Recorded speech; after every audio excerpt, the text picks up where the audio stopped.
വിമാന കമ്പനികളുടെ ചൂഷണം അതിൻ്റെ എല്ലാ സീമകളും ലംഘിക്കുന്ന കാലത്ത് തന്നെയാണ് ദുബൈയിലെ ചില പ്രവാസികൾ ചേർന്ന് എയർ കേരള എന്നൊരു പദ്ധതി പ്രഖ്യാപിച്ചിരിക്കുന്നത്. നിരവധി കടമ്പകൾ മുന്നിലുണ്ടെങ്കിലും ധീരമായ ഒരു ചുവടുവെപ്പാണത്. അതിൻ്റെ സംരംഭകരുമായി MCA നാസ്ര നടത്തുന്ന സംഭാഷണമാണ് ആദ്യം. കേന്ദ്രത്തിൻ്റെ NOC ലഭിച്ചു, ഒഫീഷ്യലി എയർലൈൻ സ്റ്റാർട്ട് ചെയ്യാം.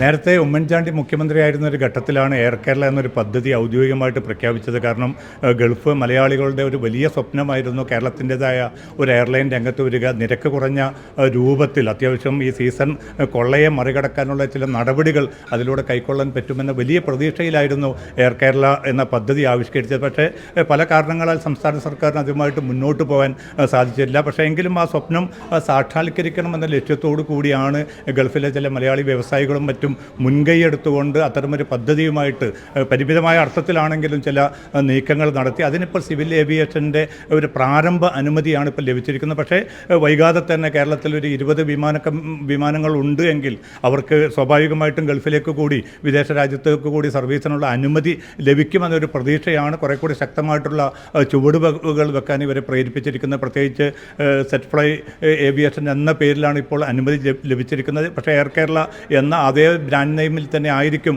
വിമാന കമ്പനി യാഥാർത്ഥ്യമാവുക എന്നാണ് ഇന്ന് ദുബൈയിൽ നടത്തിയ വാർത്താ സമ്മേളനത്തിൽ ഈ ബന്ധപ്പെട്ട ഇതിൻ്റെ ചെയർമാനും അതോടൊപ്പം തന്നെ വൈസ് ചെയർമാനും ഒക്കെ വ്യക്തമാക്കിയിരിക്കുന്നത്. 2 പേരും ഇപ്പോൾ നമുക്കൊന്നിച്ചുണ്ട്. പിന്നെ ഒന്ന് അഫി അഹമ്മദാണ്, മറ്റൊന്ന് അയ്യൂബ് കല്ലടയാണ്.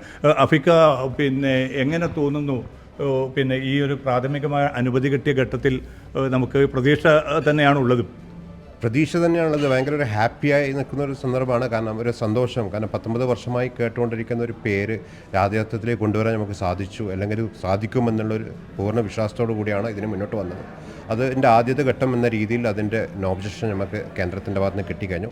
ഇനി അടുത്ത ഘട്ടം AOC സംഘടിപ്പിക്കുക എന്നുള്ളതാണ്. AOCക്കുള്ള കാര്യങ്ങളൊക്കെ നമ്മൾ മുന്നോട്ട് പോയിട്ടുണ്ട്.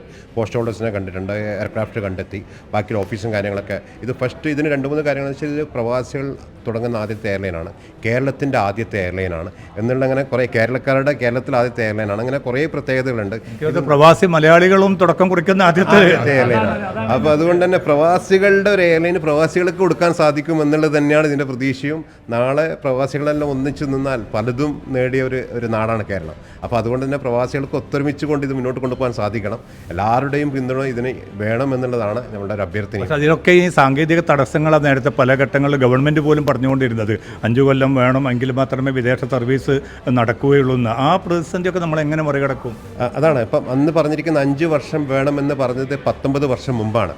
അന്ന് അവർ തുടങ്ങിയിട്ടുണ്ടെങ്കിൽ 14 വർഷം മുമ്പ് നമുക്ക് എയർലൈൻ കമ്പനി ഇന്ന് ഉണ്ടാകുമായിരുന്നു. അപ്പോൾ ഇനിയും ഡിലേ ആവരുത്. നമുക്ക് ഇപ്പോഴത്തെ നിയമപ്രകാരം 20 ഫ്ലൈറ്റ്സ് 20 എയർക്രാഫ്റ്റ് ഉണ്ടെങ്കിൽ നമുക്ക് ഇൻ്റർനാഷണൽ ഓപ്പറേറ്റ് ചെയ്യാമെന്നിരിക്കെ ഞങ്ങൾ 3 എയർക്രാഫ്റ്റ് ആയിട്ട് തുടങ്ങും. ഇപ്പം അടുത്ത 25 തുടങ്ങും. അത് 26 ആകുമ്പോഴേക്കും നമുക്ക് ഇൻ്റർനാഷണലിലേക്ക് തുടങ്ങാൻ സാധിക്കുമെന്നുള്ള പൂർണ്ണ വിശ്വാസവും നമ്മളുടെ പോസ്റ്റ് ഹോൾഡേഴ്സും നമ്മളെ സപ്പോർട്ടും നമ്മൾ ടീമെല്ലാം, കാരണം ഇതിൻ്റെ സ്റ്റഡി റിപ്പോർട്ട് പ്രകാരം ഞങ്ങൾക്ക് 2026 ഇൻ്റർനാഷണൽ ഫ്ലൈറ്റ് ഓപ്പറേറ്റ് ചെയ്യാൻ സാധിക്കുമെന്നുള്ള പൂർണ്ണ വിശ്വാസത്തിലാണ് ഞങ്ങളുള്ളത്. പക്ഷേ ആ പ്രതീക്ഷ എത്ര കണ്ട് പിന്നെ പ്രായോഗികമാകുന്നു? തീർച്ചയായിട്ടും. കാരണം നമ്മളെ ലക്ഷ്യം തന്നെ നമ്മളെ സൊസൈറ്റിക്ക് ഒരു കോൺട്രിബ്യൂട്ട് ചെയ്യുക എന്നുള്ളതാണ്. കാരണം അതിന് അവർക്ക് ഏറ്റവും ഭാരം ഉള്ളൊരു സംഗതിയാണ് ഇവിടുന്ന് വിദേശത്തുള്ള പ്രവാസികൾക്ക് നാട്ടിൽ പോയി തിരിച്ചു വരാമെന്നുള്ള. അതിന് ചെറുതായിട്ടൊരു റിലാക്സേഷന് അല്ലെങ്കിൽ ഒരു കഴിവ് കൊടുക്കാൻ, ഒരു ഷെയ്ക്ക് ഹാൻഡ് കൊടുക്കുക എന്നുള്ളതാണ് നമ്മൾ ലക്ഷ്യം. അതിനു വേണ്ടി പ്രയത്നിക്കുമ്പോൾ തീർച്ചയായിട്ടും അവരുടെ പ്രാർത്ഥന നമ്മളെ കൂടെ ഉണ്ടാവും. ആ പ്രാർത്ഥന തന്നെയാണ് നമ്മളെ വിജയം. അത് തീർച്ചയായിട്ടും നമ്മൾ നേടിയെടുക്കും എന്നുള്ള ആത്മവിശ്വാസത്തോടുകൂടി തന്നെ അത് മുന്നോട്ട് പോകുന്നത്. വിത്തിൻ ഒരു 1 ഇയറിനുള്ളിൽ അല്ലെങ്കിൽ ഒരു 2 വർഷത്തിനുള്ളിൽ ഇൻ്റർനാഷണൽ ഓപ്പറേഷൻ നമുക്ക് സാധിക്കും എന്നുള്ള ആത്മവിശ്വാസവും ദൃഢനിശ്ചയം നമുക്ക് ഉണ്ട്. ഇപ്പോൾ UAEക്ക് പുറമെ വിവിധ ഗൾഫ് രാജ്യങ്ങളിലുള്ള മലയാളികളുള്ള അവരൊക്കെയും ഒരു പ്രതീക്ഷയിൽ തന്നെ ആയിരിക്കും. അവരോട് എന്താണ് പറയാനുള്ളത്? അത് തീർച്ചയായിട്ടും അവർക്ക് അതിൻ്റെ ഭാഗമാകുക. എല്ലാവരും അവരുടെ പ്രാർത്ഥനയും അവർക്ക് പറ്റാവുന്ന രീതിയിൽ ഇതിൽ കോൺട്രിബ്യൂട്ട് ചെയ്യുകയാണെങ്കിൽ നമുക്ക് കഴിയുന്നതും പെട്ടെന്ന് തന്നെ അവർക്കെല്ലാം അവരുടെ ഒരു സ്വപ്ന പദ്ധതിയായ എല്ലാവരും, കാരണം പ്രവാസികളുടെ മൊത്തത്തിലൊരു സ്വപ്ന പദ്ധതി കൂടിയാണ് ഈ നമ്മളെ മാത്രമല്ല പ്രവാസികളുടെ സ്വപ്ന പദ്ധതിയാണ് എയർ കേരള എന്നുള്ള സ്വപ്ന പദ്ധതി. അപ്പോൾ അതിനൊരു ചുവടുവെപ്പ് വെക്കാൻ സാധിച്ചതെന്ന് തന്നെ നമുക്ക് അഭിമാനം ഉണ്ട്.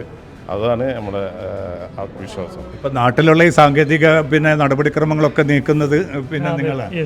എന്താണ് ഇനിയും കടമ്പകൾ ബാക്കിയുണ്ടാവുമോ? അല്ല, ഇതിൽ നമ്മൾ ഇവരൊരു സ്വപ്നം ഏറ്റവും 40 ഇയേഴ്സായിട്ട് ഈ ഫീൽഡിലുണ്ട്, 35 ഇയേഴ്സായിട്ട് പ്രവാസിയായിട്ടിരിക്കുന്ന ഇവരൊരു സ്വപ്നം നമ്മളോടൊക്കെ ഷെയർ ചെയ്യുമ്പോൾ, നമ്മളെ കൺസൾട്ടന്മാരോടൊക്കെ ഷെയർ ചെയ്യുമ്പോൾ ഏറ്റവും നന്നായിട്ട് പ്രൊഫഷണലി ഒരു ലീഗലി ഒന്നും ഒരു ഇഷ്യൂ ഇല്ലാതെ ഇതിനെ പ്രൊമോട്ട് ചെയ്യുക എന്നുള്ളതാണ് നമ്മൾ റെസ്പോൺസിബിലിറ്റി. അപ്പോൾ അതിൻ്റെ ഭാഗമായിട്ട് എല്ലാ ചെക്ക് ലിസ്റ്റുകളും എല്ലാ പാരാമീറ്റേഴ്സും വളരെ പെർഫെക്റ്റ് ആയിട്ട് കംപ്ലൈ ചെയ്തുകൊണ്ട്, അതുകൊണ്ടാണ് ഇത്രയും 2023 കഴിഞ്ഞ സെപ്റ്റംബറിൽ രജിസ്റ്റർ ചെയ്ത കമ്പനിക്ക് ഇപ്പോൾ NOC കിട്ടുമെന്ന് ഇറ്റ്സ് റെക്കോർഡ്. കാരണം 19 വർഷമായിട്ട് ഗവൺമെൻറ് ശ്രമിച്ചിട്ട് നടക്കാത്തൊരു കാര്യം ഈ 2 പ്രവാസികളെ കൊണ്ട് നടത്തുക എന്ന് പറയുമ്പോൾ അതിൻ്റെ പിന്നിൽ അത്രയും സ്റ്റഡിയും ഹാർഡ് വർക്കും പ്രൊഫഷണലിസവും ഉണ്ട്. അതുകൊണ്ട് തന്നെ ഇനി AOC എന്ന് പറഞ്ഞ കടമ്പ ഒരു വലിയൊരു കടമ്പയായിട്ട് നമ്മൾ കാണുന്നില്ല. കാരണം NOC കിട്ടി. അപ്പോൾ ഇതൊരു വലിയ പ്രതീക്ഷയാണ്. കാരണം നമ്മളിപ്പോൾ കുറേ വർഷങ്ങളായിട്ട് പ്രവാസി മലയാളികളെ സംബന്ധിച്ചിടത്തോളം ഈ എയർ കേരള വരുമോ എന്ന ചോദ്യത്തിന് വരും എന്നൊരു പ്രതീക്ഷ ഇവർ ബാക്കി നിർത്തുന്നുണ്ട്. സ്വാഭാവികമായിട്ടും ആ കടമ്പകളും അതോടൊപ്പം തന്നെ സാങ്കേതിക നടപടിക്രമങ്ങളൊക്കെ എത്രയും പെട്ടെന്ന് പൂർത്തീകരിച്ച് ഏറ്റവും ചുരുങ്ങിയത് വരുന്ന ഒരു സീസൺ സമയത്തെങ്കിലും ഒരു കുറഞ്ഞ നിരക്കിൽ നാട്ടിലേക്ക് യാത്ര ചെയ്യാനുള്ള ഒരു സംവിധാനം ഇതിലൂടെ ഉണ്ടാകുമെന്ന ഒരു പ്രതീക്ഷയാണ് പ്രവാസികൾക്ക് അവർക്കിപ്പോൾ ബാക്കിയുള്ളത്.